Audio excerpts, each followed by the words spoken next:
है राज्य मानवाधिकार आयोग। क्या रहेगा? राज्य मानवाधिकार आयोग जो है यहाँ पर रहने वाला है। राज्य मानवाधिकार आयोग यहाँ पर हमारे चैप्टर का नाम हो जाएगा। चलिए, कैसे शुरुआत हुई, क्या है, कैसी संस्था है, सबके बारे में हम बात करेंगे। लेकिन इससे पहले छोटी सी आपको कमेंट बॉक्स में बताना है।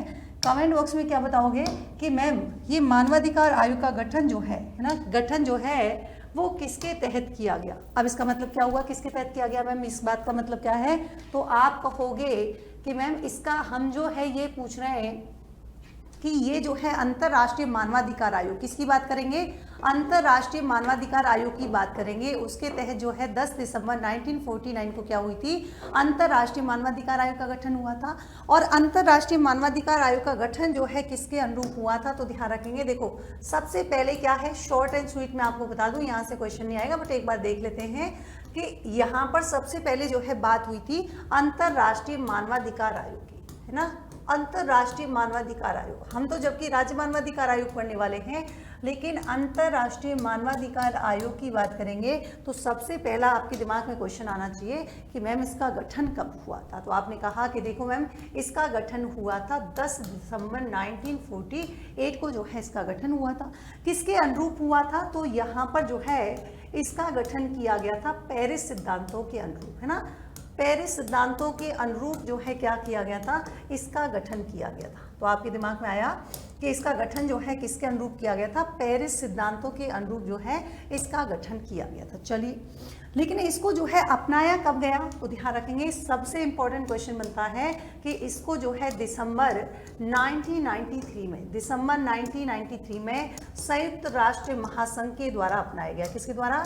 संयुक्त राष्ट्र महासंघ के द्वारा जो है, संयुक्त राष्ट्र महासंघ के द्वारा, महासंघ तो अच्छा वो नहीं है, महासभा बोलते हैं इसे, सॉरी माफ कीजिएगा, संयुक्त राष्ट्र महासभा के द्वारा अपनाया गया। ये जो है इसकी बेसिक सी कहानी है, बहुत ज़्यादा याद नहीं रखना है, बस संयुक्त राष्ट्र महासभा ने इसे कब अपनाया था? दिसंबर 1993 में अपनाया था। इसीलिए जो है हम मनाते हैं 10 दिसंबर को। ध्यान रखेंगे, अगर आपसे पूछ लिया जाए कि कौन से दिन, तो हम कह देंगे जो 10 दिसंबर होता है, 10 दिसंबर को हम सेलिब्रेट करते हैं अंतर्राष्ट्रीय मानवाधिकार दिवस। ध्यान रखेंगे, ये क्वेश्चन कई बार वनडे एग्जाम में भी पूछ लिया जाता है। चूंकि ये चैप्टर जो है हमारे सभी एग्जाम के प्रोस्पेक्ट से इम्पोर्टेंट है, तो हम उसी हिसाब से इसको पढ़ रहे हैं। अंतर्राष्ट्रीय मानवाधिकार दिवस जो है यहाँ पर मनाया जाता है। तो डेट आपसे पूछे तो क्या हो जाएगा, तो आपके दिमाग में क्लियर हो जाएगा कि मैम डेट क्या हो जाएगी, 10 दिसंबर जो है आपके यहाँ पर डेट हो जाती है। मैम अगले बात करेंगे इनके कंपैरिजन की। ध्यान रखेंगे, अब मैं इसको बड़ी खूबसूरती से, है ना, यहाँ पर मैं आपको कंपैरिजन करके याद कराने वाली हूँ। तो यहाँ पर आपको अलग से नहीं करनी पड़ी। जब भी कंपैरिजन, जब भी आप लोग आयोग पढ़ें तो हमेशा जो है कैसे करके पढ़ने हैं, आपको बिल्कुल कंपेरिजन करके पढ़ने हैं। देखिए यहाँ पर हमने क्या किया, एक तरफ हम लिख लेंगे कौन सा, एक तरफ हमने लिख दिया यहाँ पर राष्ट्रीय मानवाधिकार आयोग, एक तरफ लिख देंगे राज्य मानवाधिकार आयोग। फिर दोनों का कंपैरिजन करके जो है हम यहाँ पर पढ़ते हुए जाएंगे, और पढ़ते हुए जाएंगे तो देखिए दोनों का कंपैरिजन आपको एक साथ याद हो जाएगा, और आपको लगेगा कि मैम ये क्या हुआ, ये तो इतना ईजी था, हम तो इस चैप्टर को जो है बड़ा मुश्किल समझते थे। चलिए देखो, सबसे पहले आपको क्या करना है, यहाँ पर लिखना है राष्ट्रीय मानवाधिकार आयोग। यहाँ पर क्या लिखना है आपको, राष्ट्रीय मानवाधिकार आयोग लिख लीजिए, राष्ट्रीय मानवाधिकार आयोग। ये केंद्र की बात कर रहे हैं, राष्ट्रीय मानवाधिकार आयोग, ठीक है। और यहाँ पर हम करने वाले हैं, यहाँ पर हम राज्य की बात करेंगे, यानी कि राज्य मानवाधिकार आयोग। क्या क्या अंतर है, किसके आधार पर अंतर है, तो हम ये भी समझेंगे। तो एक तरफ हम लिख लेंगे कि कौन से आधार पर इन दोनों में हम लोग जो है विभाजन करने वाले हैं, मतलब अंतर समझने वाले हैं। तो यहाँ पर हम लिख लेंगे एक पॉइंट, आधार क्या होगा, आधार क्या होगा, है ना। अगर यहाँ पे अच्छे से समझना है तो हम इसको जो है इस तरीके से पॉइंट डिवाइड कर देंगे कि आधार क्या होगा। देखिए अब यहाँ पर हमने क्या किया, सबसे पहला जो पॉइंट है आधार लिखा हमने, कि सबसे पहले इंपॉर्टेंट चीज आती है कि दिमाग में कि मैम दोनों की स्थापना कब हुई थी। तो आधार क्या हो जाएगा, हमने यहाँ पर देखा कि इसकी स्थापना कब हुई थी। तो आपको मैं बता दूं कि राष्ट्रीय मानवाधिकार आयोग की स्थापना जो है वो राष्ट्रीय मानवाधिकार संरक्षण, है ना, अधिनियम जो है 1993 के तहत ही 12 अक्टूबर 1993 को हुई थी। कब हुई थी? तो आपने कहा कि देखिए मैम कोई टेंशन लेने की बात नहीं है, 12 अक्टूबर 1993 को जो है क्या है, इसकी स्थापना हुई थी। चलिए मैम राज्य मानवाधिकार आयोग की बात करेंगे तो इसमें आपको 2 डेट याद रखनी है कि मैम देखिए इसमें चक्कर क्या था। जब स्थापना हुई थी वो तो हुई थी 18 जनवरी 1999 को, मतलब 18 जनवरी 1999 को जो है स्थापना हुई थी। लेकिन इसने जो कार्य करना प्रारंभ किया था तो आप कह देना कि देखो मैम इसने कार्य करना जो है कब से प्रारंभ किया था, तो आप कहेंगे कि इसने कार्य करना जो है मार्च 2000 से किया था। कब से किया था? मार्च 2000 से जो है इसने कार्य करना प्रारंभ किया था। अब दूसरा पॉइंट आता है आधार कि इनकी जो है प्रकृति कैसी है, मतलब यहाँ पर इन दोनों की प्रकृति कैसी है। तो आपने कहा कि देखो मैम राष्ट्रीय मानवाधिकार आयोग जो है वो गैर संवैधानिक है। इसका मतलब क्या हुआ कि इसका संविधान में कहीं भी उल्लेख नहीं मिलता है। दूसरा हम लिख सकते हैं सामविधिक है। इसका मतलब क्या है कि इसका गठन जो है वो विधि के तहत किया गया है ना।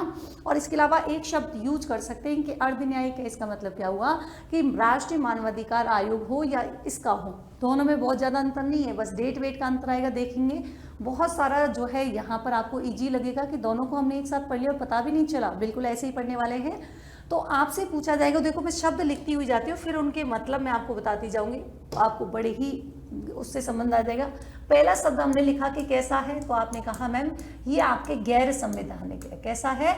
गैर संवैधानिक है। इसका मतलब क्या हुआ कि इसका हमारे संविधान में उल्लेख नहीं मिलता है ना, तो ये कैसा हो गया? गैर संवैधानिक हो गया। दूसरा वर्ड लिख सकते हैं इसकी प्रकृति कैसी है? सामविधिक। मैम क्योंकि इसका गठन जो है वो विधि के तहत किया गया है, राष्ट्रीय मानवाधिकार संरक्षण अधिनियम 1993 के तहत गठन हुआ है। इसका मतलब कैसा है? सामविधिक है, मतलब कानूनी है सही बोले तो। एक यहाँ पर इसके लिए एक शब्द लिख सकते हैं कि कैसा है? अर्धन्यायिक है, मतलब इसकी प्रकृति जो है वो कैसी है? अर्धन्यायिक है। इसका मतलब क्या हुआ कि देखिए यहाँ पर जो है इसे जांच करने का तो अधिकार है, परंतु ध्यान रखेंगे इसे दंड देने का प्रावधान नहीं है। तो ये कैसी प्रकृति हुई इसकी? अर्धन्यायिक हो गई। ठीक है, एक यहाँ पर एक शब्द और लिख सकते हैं कि ये कैसी संस्था है, तो आपने कहा कि मैम देखो ये परामर्शदात्री है, मतलब ये राज्य सरकार को सलाह देती है। राज्य सरकार माने या नहीं माने वो अलग की बात है, लेकिन यहाँ पर जो है ये क्या है? परामर्श देने का जो है कार्य करती है। अब बात आती है कि मैम ये भी कैसे है, तो आपने लिखना ही नहीं है कुछ भी, बस आपने क्या किया एज इट इज इसको लिख दिया कि मैम इसको जो है सेम हो जाएगा। लिखने का कोई मतलब नहीं है, मैं इसको ऐसे ही कर सकती हूँ कि ये जो है सेम है। क्या है? ये जो है यहाँ पर सेम हो जाएगा। तो पर्टिकुलर टाइम वेस्ट करें तो इससे बढ़िया आप समझ जाना कि बाकी के सारे पॉइंट जो है कॉमन यहाँ पर हो जाएंगे। तीसरा बात आता है कि प्रकृति के अलावा क्या है कि मैम इसका गठन कब हुआ था, है ना। गठन किसके तहत हुआ था, मतलब ये कहना चाह रहे हैं कि इसके गठन का आधार क्या है। गठन के आधार की बात करेंगे तो आपके दिमाग में आ जाएगा कि मैम देखिए गठन का आधार जो है यहाँ पर हो जाएगा कौन सा? राष्ट्रीय मानवाधिकार अधिनियम, राष्ट्रीय मानवाधिकार संरक्षण अधिनियम, राष्ट्रीय मानवाधिकार संरक्षण अधिनियम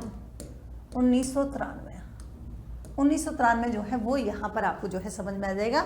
यहाँ पर भी सेम हो जाएगा क्योंकि इसका गठन भी किसके तहत हुआ है? इसी एक्ट के तहत हुआ है। तो यहाँ पर भी हम सेम टू सेम लिख देंगे कि राष्ट्रीय मानवाधिकार संरक्षण अधिनियम 1993 जो है यहाँ पर हम लोग यहाँ पर लिखने वाले हैं। ठीक है, चलो ये हो गया। चौथा पॉइंट क्या लिखेंगे गठन के आधार के अलावा? तो हम पॉइंट और भी लिख सकते हैं कि मैम क्या कि इनका स्ट्रक्चर कैसा है, मतलब यहाँ पर अगला पॉइंट आता है इनकी संरचना कैसी है। तो संरचना की बात करेंगे तो ध्यान रखेंगे संरचना कैसी हो जाएगी? बहुसदस्यीय हो जाएगी। मैम इसका मतलब क्या हुआ? बहुसदस्यीय का मतलब हुआ कि एक तो यहाँ पर कौन होता है? बहुसदस्यीय का मतलब होता है कि देखिए मैम एक तो यहाँ पर हो जाएगा अध्यक्ष। कौन हो जाएगा? एक तो यहाँ पर अध्यक्ष होता है, मतलब इसकी बात करें तो एक यहाँ पर कौन होता है? अध्यक्ष होता है। अध्यक्ष कौन होगा मैम? शॉर्ट में लिख देती हूँ ताकि यहाँ पर एक यहाँ पर क्या होगा? एक यहाँ पर जो है अध्यक्ष होगा। और अध्यक्ष यहाँ पर कौन होगा? तो आपने कहा कि देखिए मैम अध्यक्ष जो है यहाँ पर वो व्यक्ति होता है जो सुप्रीम कोर्ट का क्या हो सकता है? पूर्व मुख्य न्यायाधीश, मतलब यहाँ पर जो सेवानिवृत्त न्यायाधीश होगा उसको हम क्या बना सकते हैं? अध्यक्ष के रूप में जो है बना सकते हैं। या फिर यहाँ पर अगर वो अन्य न्यायाधीश है तो उसे भी जो है क्या बनाया जा सकता है? अध्यक्ष के रूप में अपॉइंट किया जा सकता है। क्या यही होता है क्या स्ट्रक्चर? नहीं, यहाँ पर जो है क्या होते हैं, 5 सदस्य और होते हैं। अब 5 सदस्य कौन से होते हैं, आपके दिमाग में आ रहा होगा कि मैम आखिर ये 5 सदस्य कौन से होते हैं। तो यहाँ पर ध्यान रखेंगे बच्चों, एक तो यहाँ पर कौन सा हो जाएगा, हाई कोर्ट का मुख्य न्यायाधीश। कौन सा हो जाएगा, एक तो यहाँ पर होता है हाई कोर्ट का मुख्य न्यायाधीश। कौन सा हो गया, तो पॉइंट बनाती हुई जाती हूँ ताकि आपकी दिक्कत नहीं हो। एक व्यक्ति हो गया। दूसरा व्यक्ति कौन सा होगा, तो आपने कहा कि देखिए मैम, या फिर मुख्य न्यायाधीश हो सकता है या अन्य हो सकते हैं, ये तो आपको ध्यान में रखना ही है कि अन्य भी हो सकते हैं। दूसरा क्या होगा, एक यहाँ पर होता है सुप्रीम कोर्ट का न्यायाधीश। ध्यान रखेंगे, सुप्रीम कोर्ट का न्यायाधीश होता है, न कि मुख्य न्यायाधीश। ये हो गया। यहाँ पर 3 कौन होते हैं, तो ध्यान रखेंगे 3 होते हैं जिनको मानवाधिकारों का क्या हो, यहाँ पर ज्ञान हो। मानवाधिकारों का क्या हो, मतलब मानवाधिकार ज्ञात व्यक्ति जो होंगे, इनको जो एक्सपीरियंस होगा, ऐसे व्यक्तियों को जो है क्या है यहाँ पर बनाया जाता है। लेकिन एक छोटी सी कंडीशन और है कि देखिए इनमें क्या होनी चाहिए, एक महिला होनी चाहिए। क्या होनी चाहिए, एक महिला का होना आवश्यक है। ऐसा इन्होंने यहाँ पर कर सकता है। मैम एक बात बताओ, और कौन होते हैं, तो यहाँ पर 7 पदेन सदस्य होते हैं। क्या होते हैं, 7 जो है पदेन सदस्य होते हैं। मैम इस बात का मतलब क्या हुआ, इस बात का मतलब ये हुआ कि देखिए यहाँ पर जैसे कुछ कमीशन है, जैसे कौन से, जैसे आपने राष्ट्रीय पिछड़ा आयोग सुना होगा, बिल्कुल सुना होगा, है ना। उसका यहाँ पर क्या है, पदेन का मतलब ये होता है कि खुद जो पोजीशन होती है वही अध्यक्ष के रूप में कार्य करती है। व्यक्तिगत व्यक्ति की बात नहीं कर रहे हैं यहाँ पर। जो पोजीशन है, जैसे मान लीजिए महिला एवं बाल विकास मंत्रालय है, तो महिला एवं बाल विकास मंत्री जो होगा वो पद ही सदस्य के रूप में काम करेगा, है ना। एक आपने सुना होगा बाल संरक्षण आयोग, तो दूसरा हो जाएगा कौन सा, बाल संरक्षण आयोग। ये यहाँ पर हो जाएगा कौन सा, बाल संरक्षण आयोग जो है यहाँ पर हो जाएगा। तीसरे हम बात करेंगे कौन सी, आपने एक और सुना होगा अल्पसंख्यक आयोग। कौन सा हो जाएगा, अल्पसंख्यक आयोग जो है वो यहाँ पर हो जाएगा। और यही नहीं, और अगर बात करेंगे यहाँ पर अगले पॉइंट की बात करेंगे, तो एक आपने एसटी आयोग, और एक आपके कौन सा हो जाएगा, एक आपके एससी आयोग हो जाएगा, एससी एसटी आयोग हो गए। एक आपके राष्ट्रीय महिला आयोग हो जाएगा। कौन सा हो जाएगा, राष्ट्रीय महिला आयोग। फटाफट से कमेंट बॉक्स में बताएंगे कि अभी वर्तमान में राष्ट्रीय महिला आयोग का अध्यक्ष किसको नियुक्त किया गया है। और 7वें की बात करेंगे तो 7वीं कौन सी पोजीशन हो जाएगी, एक दिव्यांग जनों के लिए और एक और व्यक्ति होता है मुख्य आयुक्त। दिव्यांग जनों के लिए, दिव्यांग जनों हेतु मुख्य आयुक्त जो होता है वो भी यहाँ पर पदेन सदस्य के रूप में भूमिका निभाता है। ये भी आपको ध्यान रखना है। तो ये तो इधर की स्टोरी हो गई, है ना। अब यहाँ पर हम बात करें कि राज्य की क्या होती है, इसका बहुत सिंपल है। देखो क्या है, कैसा होगा तो बहु सदस्य, क्योंकि ऐसा तो है नहीं अकेले हैं। तो ये कह रहे हैं कि देखो होता तो बहु सदस्य है। इसकी एक छोटी सी कहानी है। क्या कहानी है, बहुत ज़्यादा डिटेल में नहीं जाएंगे, बस इतनी सी कहानी है कि जब इसका गठन क्या किया गया था, गठन के समय ये कैसा था, और गठन हुआ था 1999 में, ठीक है। तब तो यहाँ पर मेंबर की बात करेंगे तो यहाँ पर कितने थे, तो एक अध्यक्ष था और प्लस जो है यहाँ पर कितने थे, 4 सदस्य थे। कितने थे, 4 सदस्य। लेकिन इसमें जो है फिर से 2006 में क्या हुआ, 2006 में जो है यहाँ पर संशोधन हुआ। पहला संशोधन 2006 में हुआ और यहाँ पर जो है सदस्य संख्या में कमी कर दी गई। कितने रह गए, एक अध्यक्ष रह जाता है और यहाँ पर 2 कितने रह जाते हैं बच्चों, 2 सदस्य रह जाते हैं ना। बिल्कुल बहुत ही शांति से, बहुत ही प्यार से सुना है और इसको जो है क्लास को रखना है रेगुलर। चलो तीसरी बात करेंगे कि एक और संशोधन यहाँ पर होता है, अभी वर्तमान में ही हुआ था। वर्तमान का मतलब 2025 से मत लेना, 2019 में हुआ था। अब इसके तहत देखिए क्या क्या संशोधन किए गए वो एक साथ हम जानेंगे। लेकिन यहाँ पर क्या हुआ था, यहाँ पर अभी वर्तमान में तो एक अध्यक्ष और 2 सदस्य ही हैं, लेकिन ध्यान रखेंगे इन्होंने कहा है कि तीसरा व्यक्ति भी होना चाहिए और तीसरा व्यक्ति जो है कौन सा होगा, एक महिला का होना आवश्यक है। लेकिन अभी अपॉइंट नहीं की गई है, लेकिन इसमें जो है कहा गया था कि एक महिला का जो है क्या है, होना अनिवार्य है, ये भी कहा गया है। तो अभी वर्तमान में एक अध्यक्ष अथवा 2 सदस्य हैं। अब बात आती है कि एक अध्यक्ष जो मैडम आप बता रहे हो, ये अध्यक्ष कौन बनेगा, तो हमने कहा कि देखिए अध्यक्ष जो है यहाँ पर हाई कोर्ट का कौन बन सकता है, अध्यक्ष हम अपॉइंट करते हैं हाई कोर्ट का सेवानिवृत्त मुख्याधीश। पहले तो यही होता था, सेवानिवृत्त मुख्य न्यायाधीश ही हुआ करता था, सेवानिवृत्त मुख्य न्यायाधीश। परंतु ध्यान रखेंगे 2019 में संशोधन हुआ, 2019 में संशोधन हुआ और इसके तहत क्या कर दिया गया कि अब जो है अन्य न्यायाधीश भी क्या कर सकते हैं, अध्यक्ष के रूप में अपॉइंट हो सकते हैं। लेकिन कैसे की बात कर रहे हैं, सेवानिवृत्त की बात कर रहे हैं। फिर मैम सदस्य की अलग है क्या? हाँ, थोड़ा सा तो कुछ तो डिफरेंस होगा, नहीं तो फिर दोनों में अंतर ही क्या रहेगा। सदस्य की बात करेंगे तो यहाँ पर कितने सदस्य होते हैं? 2 सदस्य होते हैं, तो 2 सदस्यों में भी अंतर है क्या? हाँ, एक जो है क्या है, तो आपने कहा देखिए पहली बात तो मानवाधिकारों का जानकार होना चाहिए, ठीक है, लिखने की जरूरत नहीं, वैसे सुन लीजिए, और न्यायिक पृष्ठभूमि से होना जो है आवश्यक यहाँ पर होता है, ये आपकी बात होती है। तो देखिए एक सदस्य तो कौन सा हो जाएगा, जो हमारे हाई कोर्ट का क्या होगा, हाई कोर्ट का न्यायाधीश होगा, एक तो उसे बना सकते हैं सदस्य। और एक यहाँ पर हम कह रहे हैं अगर ये नहीं होता है तो यहाँ पर जो जिला न्यायाधीश होगा, है ना, जो जिला न्यायाधीश होगा जिसे 7 साल का एक्सपीरियंस होगा, जिला न्यायाधीश जिसे 7 वर्ष का एक्सपीरियंस होगा, उसे जो है हम सदस्य के रूप में क्या कर सकते हैं, अपॉइंट कर सकते हैं। तो यहाँ पर आपको बेसिकली कंफ्यूज नहीं होना है। क्यों नहीं होना है कि पहला तो वे व्यक्ति होगा जो मानवाधिकार का ज्ञाता हो, मानवाधिकार ज्ञाता हो वो होगा, और एक वो हो सकता है जो हाई कोर्ट का न्यायाधीश हो या फिर जिला न्यायाधीश हो जो कि 7 वर्ष का अनुभव जो है इस फील्ड में कर चुका हो। आई होप यहाँ तक आपको समझ में आया होगा। फटाफट से कमेंट बॉक्स में बता देंगे। निर्मल बैच इंग्लिश मीडियम बैच है जो कि 10,000 रुपये स्टैंडर्ड फीस है और प्राइम फीस 15,000 है। 15,000 इंग्लिश मीडियम बैच जो है टोटल फीस है।